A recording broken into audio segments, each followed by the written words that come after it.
అంగన్వాడీలకు ఆంధ్రప్రదేశ్ ముఖ్యమంత్రి జగన్మోహన్ రెడ్డి ఫిట్టింగుల మీద ఫిట్టింగులు పెడుతున్నారా? ఆ ఫిట్టింగుతో ఇక అంగన్వాడీలు జన్మలో సమ్మె చేసే విధంగా వెళ్ళలేరా అంటే అవుననే సమాధానం ఇస్తున్నారు కొంతమంది రాజకీయ విశ్లేషకులు. ఇక ఇదే అంశానికి సంబంధించి మనతో మాట్లాడేందుకు ప్రముఖ రాజకీయ విశ్లేషకులు, ప్రముఖ సీనియర్ జర్నలిస్ట్ సిఎస్ రావు గారు మనతో ఉన్నారు. ఆయనతో మాట్లాడదాం. Sir hi sir. Hello Krishna. Sir, అంగన్వాడీలకు జగన్మోహన్ రెడ్డి ఫిట్టింగుల మీద ఫిట్టింగులు పెడుతున్నారని, ఆ ఫిట్టింగుల ద్వారా ఇంకెప్పుడు అంగన్వాడీలు జన్మలో అసలు సమ్మెబాట పట్టకుండా చేసే విధంగా జగన్మోహన్ రెడ్డి అడుగులు వేస్తున్నారు, ప్లాన్ చేస్తున్నారు అంటూ కూడా ఒక వార్త ఇప్పుడు సోషల్ మీడియాలో చక్కర్లు కొడుతూ ఉంది. ఏంటి సార్ ఆ వార్త? అడుగులు వేయటం ప్లాన్ చేయటం కాదు, ఆల్రెడీ ఇంప్లిమెంటేషన్లో ఉంది. అది ఆల్రెడీ ఇంప్లిమెంటేషన్లో ఉంది. ఇప్పుడు ఏం ఇంప్లిమెంటేషన్లో ఉంది, ఎలా ఫిట్టింగ్ పెట్టాడంటే అంగన్వాడీలు ఇక జన్మలో జగన్మోహన్ రెడ్డి ముఖ్యమంత్రిగా ఉన్నంత కాలం సమ్మె అంటేనే భయపడేలాగా, ఉలిక్కిపడేలా చేశాడు. సమ్మె చేస్తామని చెప్పి చెప్పడానికి కూడా భయపడేలా చేశాడు. ఏం చేశారనంటే మంచి ఫిట్టింగ్ పెట్టాడు జగన్మోహన్ రెడ్డి. ఉద్యోగం కావాలంటే ప్రమాణపత్రం మీద సంతకం పెట్టాలి. ఆ ప్రమాణపత్రం మీద సంతకం పెడితేనే ఉద్యోగాలు చేర్చుకుంటున్నారు. ఇప్పుడు ఆ ప్రమాణపత్రం ఏంటి, రాబోయేటువంటి ఇప్పుడు మేము సమ్మె చేసాము, తప్పు అయిపోయింది, రాబోయేటువంటి రోజులు ఇలాంటి సమ్మెలకు మేము దూరంగా ఉంటాము, మేము సమ్మె చేయము, దయచేసి మమ్మల్ని క్షమించండి. ఇది ఫిట్టింగ్కి అంగన్వాడీలు ఒప్పుకునే పరిస్థితి కనబడుతుంది. అంగన్వాడీలు ఒప్పుకొని సంతకాలు పెట్టి కొంతమంది చేరారు కదా ఉద్యోగాల్లో. ఇప్పుడు ఏం జరిగింది, అంగన్వాడీలకు సంబంధించినటువంటి మొత్తం సమ్మెలో వాళ్ళు 42 రోజులు సమ్మె చేశారండి. 32 రోజులు 42 రోజులు 42 రోజులు 42 days సమ్మె చేశారు. సమ్మె చేసినటువంటి క్రమంలో తొలి రోజుల్లో వాళ్ళు ఏం చేశారు, తొలి రోజుల్లో సమ్మెని పెద్ద పట్టించుకోవాల ప్రభుత్వం. ఆ తర్వాత సచివాలయ ఉద్యోగులతోటి ఈ అంగన్వాడీల పనులు చేయించేదానికి ప్రభుత్వం సిద్ధమైంది.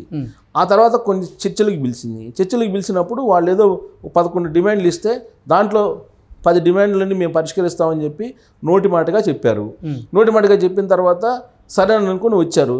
లేదు 11 డిమాండ్ మాది ఇంపార్టెంట్, 10 డిమాండ్ల కన్నా కూడా మాకు జీతాలు పెంచడం అనేది ఇంపార్టెంట్, మాకు జీతాలు పెంచితేనే మేము విధుల్లో జాయిన్ అవుతాం, లేకపోతే మేము విధుల్లో జాయిన్ కాము, ఇంకొకళ్ళు ఏదన్నా చేస్తే మేము ఒప్పుకోము అని చెప్పి అడ్డం తిరిగారు.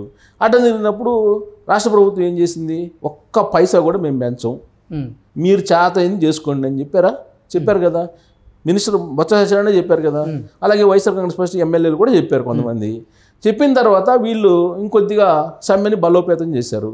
సమ్మెని బలోపేతం చేసి వైఎస్ఆర్ కాంగ్రెస్ పార్టీకి సంబంధించినటువంటి వాళ్ళని నిలదీసేటువంటి కార్యక్రమానికి శ్రీకారం చుట్టారు. దాంట్లో భాగంగా మంత్రి పెద్దిరెడ్డి రామచంద్రారెడ్డిని నిలదీశారు. ఆ సందర్భంగా 12 మంది మీద కేసు పెట్టారు.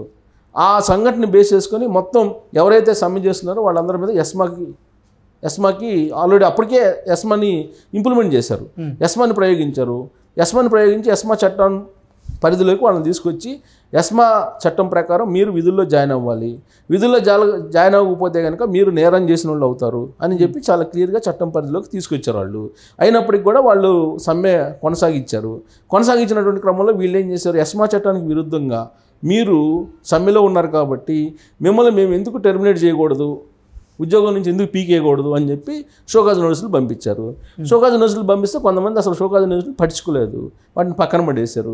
కొంతమంది ఏమో రిప్లై ఇచ్చారు. ఏమి ఇచ్చారు, మేము ఎస్మా పరిధిలోకి రాము, మీరు ఇచ్చినటువంటి నోటీసులు చెల్లవు అని చెప్పి యాంగిల్లో వాళ్ళు ఇచ్చారు. ఇచ్చిన తర్వాత ఏమైంది, ఆ తర్వాత వీళ్ళు మళ్ళీ చర్చలకు పిలిచారు. సరే ఏదో లాస్ట్ ప్రయత్నం అని చెప్పి ప్రభుత్వం చర్చలకు పిలిచిన తర్వాత అప్పటికే ఆ వైఎస్ఆర్ కాంగ్రెస్ పార్టీకి సంబంధించిన సానుభూతి పరులు ఎవరు, వైఎస్ఆర్ కాంగ్రెస్ పార్టీకి వ్యతిరేకులు ఎవరు, వీళ్ళందరినీ క్యాలిక్యులేట్ చేసేసారు. క్యాలిక్యులేట్ చేసేసి వాళ్ళలో విభజన తీసుకొచ్చేసారు. అంగన్వాడీలో విభజన తీసుకొచ్చేసింది వైఎస్ఆర్ కాంగ్రెస్ పార్టీ ప్రభుత్వం. ఎవరి ద్వారా, వాలంటీర్ల ద్వారా తీసుకొచ్చింది. వాలంటీర్లకు తెలుసు కదా ఎవరెవరు ఏంటి అనేది. సో దీంట్లో మొత్తం వామపక్ష పార్టీలకు సంబంధించిన అనుబంధ సంఘాలు వీళ్ళందరూ ఉన్నాయి కాబట్టి వీళ్ళకి ఒక పైసా పెంచకూడదు, ఇచ్చినటువంటి హామీలను కూడా వెనక్కి తీసుకుంటున్నామని ఒక మూమెంట్లో చెప్పేశారు. సో అసలు అవి కూడా పోతే ఏమని చెప్పి ఆందోళనతో చర్చలకు వెళ్ళాడు. ఫైనల్ చర్చలకి వెళ్ళినప్పుడు వాళ్ళకేదో ఇవ్వాల్సినటువంటి రిటైర్మెంట్ సంబంధించి 1,20,000 అంతకుముందు ఇచ్చినట్టు హామీని కన్నా కూడా ఒక 20,000 పెంచారు. ఆ తర్వాత ఈ ఆయాలకు వచ్చేసి 45,000-60,000 చేశారు. మిగతా సేమ్ యాజ్ ఇట్ ఈజ్ జూలైలో మేము జీతాలు పెంచుతాము అని చెప్పారు, నోటి మాటగా చెప్పారు. ఆన్ పేపర్ ఇవ్వమంటే మేము ఇవ్వమని చెప్పారు. ఇవ్వమని చెప్పి అట్ ద సేమ్ టైం వాళ్ళు ఏం చేశారు, ఉద్యోగాల నుంచి మిమ్మల్ని తీసేస్తున్నాము అని చెప్పి ఆల్రెడీ కలెక్టర్లకు ఉత్తర్వులు జారీ చేశారు.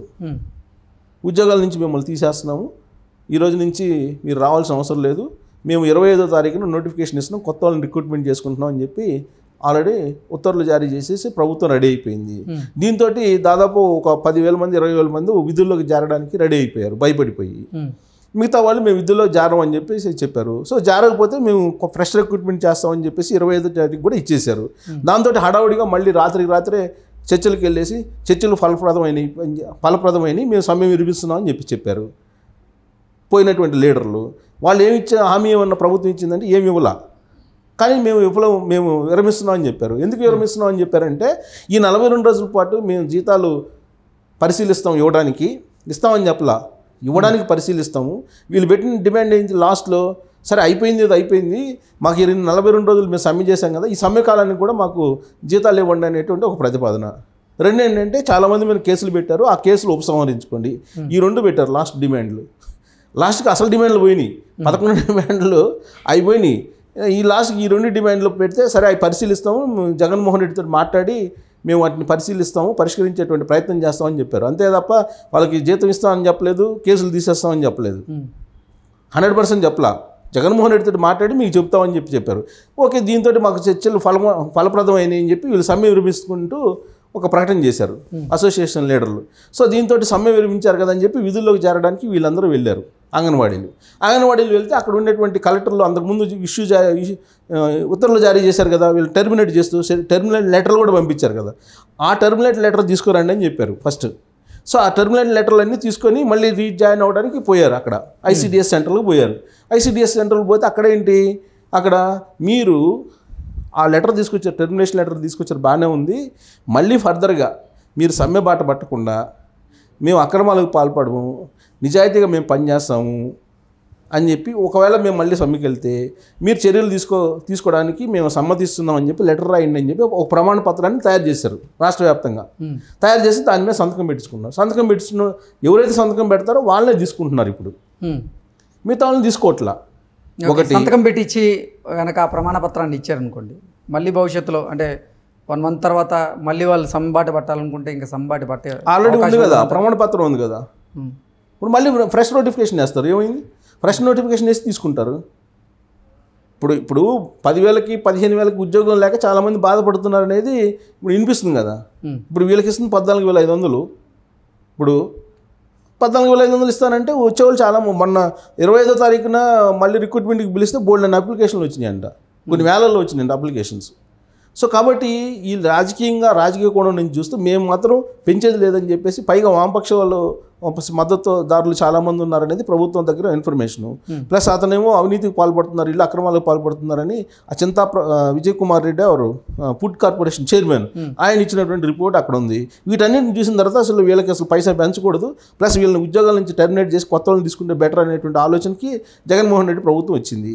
నాకు తెలిసిన అంటే నేను అనుకోవటం, నాకున్న పరిచయాలు, వాళ్ళు నాకు చెప్తున్నటువంటి మాటలు, లేదా సచివాలయంలో జరుగుతున్న చర్చ ఏంటంటే జగన్మోహన్ రెడ్డి మళ్ళీ అధికారంలోకి వస్తే ఇప్పుడు ఉన్నటువంటి అంగన్వాడీలు ఎవరైతే 120,000 ఉన్నారో వాళ్ళల్లో వైఎస్ఆర్ కాంగ్రెస్ పార్టీ సానుభూతి పరులు మినహా మిగతా వాళ్ళందరినీ తీసేసేటువంటి అవకాశం ఉందనేది కూడా వినిపిస్తుంది. అలాంటి టాక్ కూడా వినిపిస్తుంది. బహుశా అది చేసడం లేదు కానీ, బట్ అలాంటి టాక్ కూడా వినిపిస్తుంది ఒకవేళ మళ్ళీ వస్తే. ఓకే, సో కాబట్టి ఇప్పుడు అందుకే వాళ్ళ చేత లెటర్ రాయించుకుంటున్నారు. ఇప్పుడు వాళ్ళ చేత లెటర్ ఎందుకు రాయించుకుంటున్నారు, ప్రమాణపత్రం సంతకాలు ఎందుకు పెట్టుకుంటున్నారు, ఫర్దర్గా ఏ చర్యలు తీసుకున్నా కానీ కట్టుబడి ఉంటామని చెప్పి వాళ్ళ చేత లెటర్లు రాయించుకుంటున్నారు. ఆ లెటర్లు రాయించుకుని దాని మీద సంతకాలు పెట్టించుకున్న విధుల్లోకి తీసుకుంటున్నారు. కొంతమందిని అయితే అసలు ఆ లెటర్ రాసినా కానీ తీసుకోవట్లేదు. దాని కారణంగా పాపం 2 చనిపోయారు ఆల్రెడీ, మళ్ళీ విధుల్లోకి తీసుకోలేదని చెప్పి. ఒకళ్ళేమో ఆత్మహత్య యత్నం చేశారు, ఇంకొకళ్ళేమో చనిపోయారు.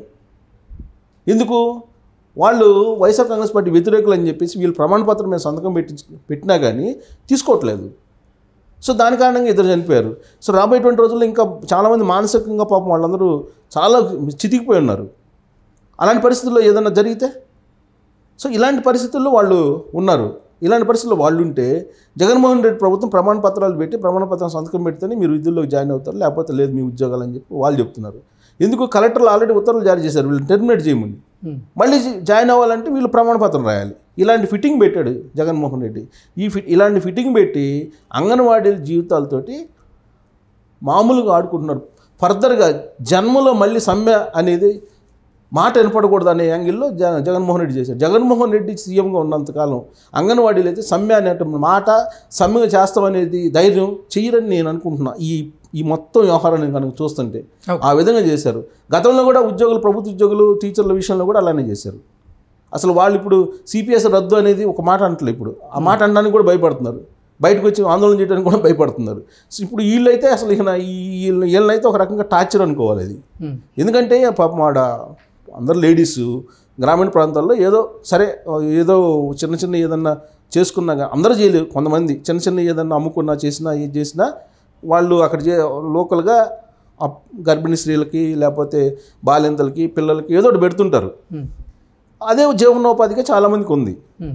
అలాంటి వాళ్ళతోటే ఈయన ఈ విధమైనటువంటి ఫిట్టింగ్లు పెట్టారంటే ఇంకా ప్రభుత్వ ఉద్యోగులు, టీచర్ల మీద మళ్ళీ అధికారంలోకి వస్తే ఇంకొక రకంగా ఉంటుంది జగన్మోహన్ రెడ్డితోటి. సో అందుకే జగన్మోహన్ రెడ్డి ఫస్ట్ నుంచి మనం అదే చెప్తుంది, జగన్మోహన్ రెడ్డితో పెట్టుకోవద్దు, ఆయన పెంచరు, మీకు సమ్మెను విరమించి మీరు విధుల్లో జాయిన్ అవ్వండి అని చెప్పి మనం ఒక సూచన కూడా చేసాం. ఇప్పుడు జగన్మోహన్ రెడ్డి ఏంటి అసలు ఇప్పుడు ఆ 42 కేసులు అలానే ఉన్నాయి. కేసులు ఇప్పుడు తొలగించరు. అలాగే ఈ 42 రోజులు సమ్మె కాలానికి జీతం ఇవ్వరు, ఇచ్చే పరిస్థితి లేదు. ఇప్పుడు దానికోసం మళ్ళీ ఒకవేళ మళ్ళీ ఆయన అధికారంలోకి వస్తే అప్పుడు మళ్ళీ డిమాండ్ చేయాల్సి వస్తుంది. డిమాండ్ చేసినా సమ్మెకి పోవడానికి లేదు, రిక్వెస్ట్ చేసుకోవటమే, ఆయన ఇచ్చిన కాడికి తీసుకోవటమే. అలాంటి పరిస్థితి ఉంది రాష్ట్రంలో. సో కాబట్టి ఆయన్ని బట్టి వీళ్ళు వెళ్ళాలి, లేదంటే ఇదిగో ఇలానే ఉంటాయి పరిస్థితులు. ఇప్పుడు 2 చనిపోయారు పాపం, దురదృష్టకరం అది. సో ఇలాంటి ఫిట్టింగ్లు చాలా ఉంటాయి రాబోయే రోజుల్లో అంగన్వాడీలకి. అందుకే జన్మలో అయినా సమ్మె బాట పట్టరని నేనైతే అనుకుంటున్నా. ఇలాంటి సిచ్యువేషన్లో జగన్మోహన్ రెడ్డి కనుక ముఖ్యమంత్రి అయితే. Okay sir, thank you sir. Thank you.